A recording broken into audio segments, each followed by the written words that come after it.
Time to talk about human rights. That's a good one. So about these elite officials who abuse kids, are they being brought to justice? In 2014, British judicial system witnessed an evolution in reverse, resurrecting a medieval law dating back to 1351. Any British citizen who has sworn personal allegiance to the ISIL could have committed an offence under the Treason Act of 1351, which was passed during the reign of King Edward III.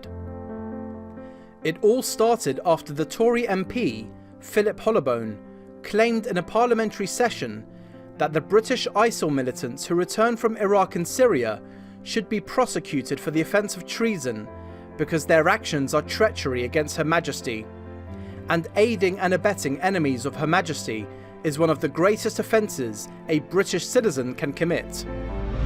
Ironically, evidence has revealed that Takfiri militants wreaking havoc on Iraq are supported and rooted in the very heart of London. According to the reports, Takfiris in London have been recruited to join the extremists fighting in Syria and Iraq. These extremists were and are preached and educated by fanatics allegedly being linked to the MI5. In May, evidence produced in a New York courtroom by a London-based hate preacher is yet more grist to the mill that the notorious Abu Hamza was indeed an agent of Britain's counterintelligence service, MI5. Convenient too for the British establishment that the trial was outsourced, taking place 3,000 miles across the Atlantic, where MI5's culpability will not be under scrutiny. Later in November, a scanty yet authoritative police report was made public in a timely fashion just 2 days before the Remembrance Day celebrations. An alleged plot to kill the Queen was uncovered barely 2 days before the Remembrance Day celebrations. No substantive details regarding the alleged terror plot were released. The stabbing of Queen Elizabeth was slated to take place at the Royal Albert Hall on Saturday. The British media did not take the trouble to investigate the circumstances of this alleged plot against the Queen. The Sun was the first paper to report that the Queen was the target, claiming 4 jihadists hatched a plot to stab her to death at a ceremony marking Remembrance Day. Was the plot to kill the Queen fabricated by the Sun? No quotations or statements by police authorities were mentioned to substantiate the Sun's claims. And once the Sun had pointed to a plot to kill the Queen, the other British tabloids did not want to be left out. With the exception of the BBC, they joined the bandwagon.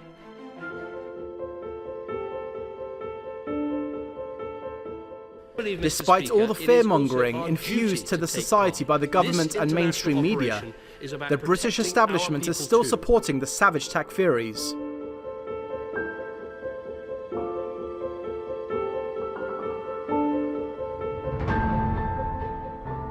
Thanks to the so-called British war on ISIL, forced conversions have returned to Iraq and Syria after a 900-year gap. Now ISIL is converting Shias, Izadis, Christians, and anyone other than Takfiris at gunpoint.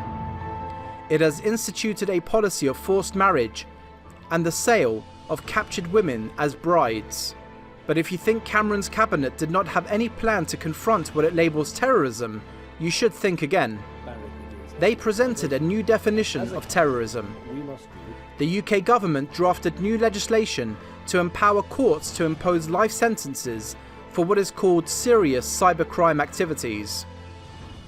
According to the draft, whistleblowers across the world will be exposed to a vastly increased threat of extradition and prosecution. The Serious Crime Bill has been included in the Queen's speech, indicating that the government expects the initiative to be approved by the ruling coalition and by Parliament. Upon release of the draft, the Home Office insisted that the new law is needed to deal with catastrophic cyber attacks, which result in loss of life, serious illness or injury, or serious damage to national security, or a significant risk thereof. The national security reference is a clear threat to whistleblowers and is likely to create a chilling effect on disclosure of security files and other related material. The Parliament's Joint Committee on Human Rights raised concerns about the proposals and the scope of such legislation. It warned, legal certainty requires that criminal offences are precisely defined so that the individuals know how to avoid such sanctions. Vagueness is not permissible in the definition of criminal offences. The month prior to the move, Prime Minister David Cameron made a speech before the United Nations General Assembly. He essentially called for a clampdown on ideas and information that run counter to the fraudulent war on terror. What he said in effect was that anyone who exposes the lies behind this war is on a par with terrorists. Meanwhile, for the fortunate non-violent extremists, authorities plan to impose a censorship regime, further curtailing free speech, in addition to close monitoring. Under a set of new rules in September, people considered to be extremists will have to seek approval from terror police simply to post messages on Facebook or Twitter. The so-called extremist disruption orders will also prohibit who are called extremists from speaking at public events if authorities decide they might represent a threat to the vaguely defined functioning of democracy. Top government officials said extremists would be barred from speaking on television or radio too. If a group promotes or spreads what politicians consider hatred, its members and donors can be imprisoned for up to 10 years.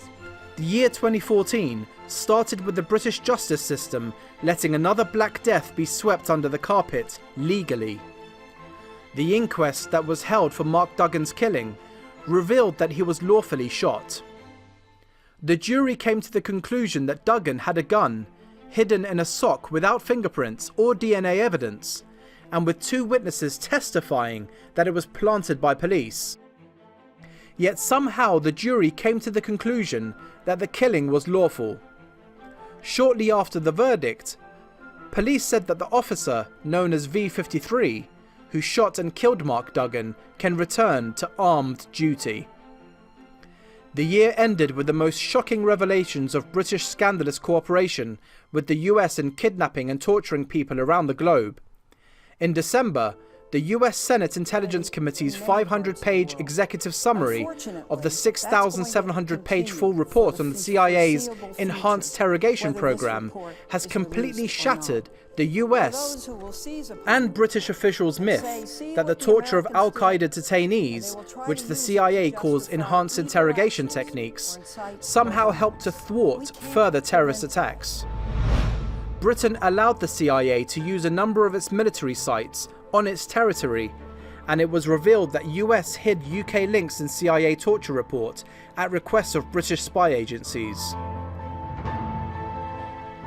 Prior to release of the Senate's report, the UK government, which had failed to oversee an adequate state investigation into Britain's involvement in these practices, was concerned about the contents of the report.